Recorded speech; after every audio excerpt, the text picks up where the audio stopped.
இன்றைக்கி நம்ம ஈஸி குக்கிங்கில் என்ன பார்க்க போகிறோம்னா, ரொம்ப ஈஸியான ஒரு மீன் குழம்பு ஒன்று பார்க்க போகிறோம். என்ன மீன் தெரியல. இந்த மீனை எடுத்து நல்லா கழுவிட்டு மசால் பொடி, மிளகா பொடி, உப்பு இதெல்லாம் போட்டு நல்லா கலக்கி தனியாக எடுத்து வச்சுக்குவோம். நான் வந்து பொரித்து அதுக்கப்புறம் தான் குழம்பு வைப்பேன். அதுதான் நான் உங்களுக்கு இப்போ சொல்ல போகிறேன். தேங்காய் ஃபஸ்ட்டு எடுத்துக்கோங்க. மிக்ஸி ஜாரில் தேங்காய், வெந்தயம், மிளகு, சீரகம், சோம்பு இது எல்லாத்தையும் போட்டு நல்லா ஒரு மிக்சியில் போட்டு நல்லா அரைச்சிட்டு, அது கூடயே நம்ம கட் பண்ணி வச்சுருக்க வெங்காயம், தக்காளி அதையும் போட்டு பச்சையாகவே அரைச்சி ஒரு பேஸ்ட் பண்ணி ரெடி பண்ணி வச்சுக்குவோம். அப்புறம் புளி இருக்குல்ல, புளியை நல்லா கரைச்சி வச்சு அதை செக்கையெல்லாம் எடுத்து போட்டுட்டு, அது கூட மசால் பொடி எடுத்து கரைச்சி உனக்கு வேணுங்கிற அளவுக்கு மசால் பொடியை போட்டு கரைச்சி வச்சுக்கலாம். மிளகா பொடி, பச்சை மிளகா உங்களுக்கு நீங்கள் அந்த புளியிலே கரைக்கிறதுனா கரைச்சிக்கலாம்.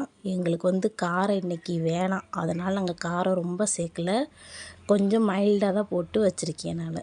அதுக்கப்புறம் கடாய் வச்சு எண்ணெய் ஊற்றி நம்ம தடவி வச்சுருக்கோம்ல மீன், அதை வந்து போட்டு எண்ணெயில் போட்டு எல்லா மீனையும் பொரித்து எடுத்துக்கலாம். ரொம்ப டீப் ஃப்ரை பண்ணணும்லாம் அவசியம் கிடையாது. சும்மா நார்மலாக எப்பவும் போல் எண்ணெய் அந்த ஸ்மெல் வந்த உடனே, வாசனை வந்ததுக்கப்புறம் நம்ம பொரித்து அப்படியே எடுத்து வச்சா மட்டும் போதும். அதே மாதிரியே எல்லா மீனையுமே பொரித்து வச்சுட்டு, அதே எண்ணெயிலே கருவேப்பிலை மட்டும் போட்டுட்டு, நம்ம கரைச்சி வச்சுருக்க பேஸ்ட் இருக்குல்ல, அந்த பேஸ்ட்டை போட்டு அதில் அப்படியே ஒரு 5 மினிட்ஸ் வதக்கிட்டு, அதுலேயே அந்த பச்சை வாசனை போயிடும். ஏன்னா நம்ம பச்சையாக தானே அரைச்சி வச்சுருக்கோம். அதுக்கப்புறம் அந்த கரைச்சி வச்சுருக்க புளியும் மசால் பொடியும் தனியாக நம்ம கரைச்சி வச்சுருக்கோம்ல, அதையும் போட்டு உப்பு போட்டு நல்லா ஒரு கொதித்த உடனே, பாதி வாசனை கொதித்த உடனே நம்ம பொரித்து வச்சுருக்க எல்லா மீனையும் இதில் வந்து போட்டுடலாம்.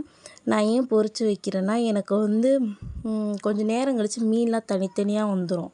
ஆனால் பொரித்து வச்சோம்னா அந்த மீன் வந்து அப்படியே இருக்கும். நீங்கள் மறுநாள் சூடு பண்ணால் கூட மீன் வந்து உடையவே உடையாது. பொரித்து உள்ளே போட்டாலும் அதையவே 5 மினிட்ஸ் நல்லா கொதிக்க விடணும். இந்த மீன் குழம்பு ஒரு ட்ரை பண்ணி பாருங்கள், செம்ம டேஸ்ட்டாக இருக்கும். ட்ரை பண்ணி பார்த்துட்டு எப்படி இருக்குதுன்னு கண்டிப்பாக கமெண்ட் பண்ணுங்கள்.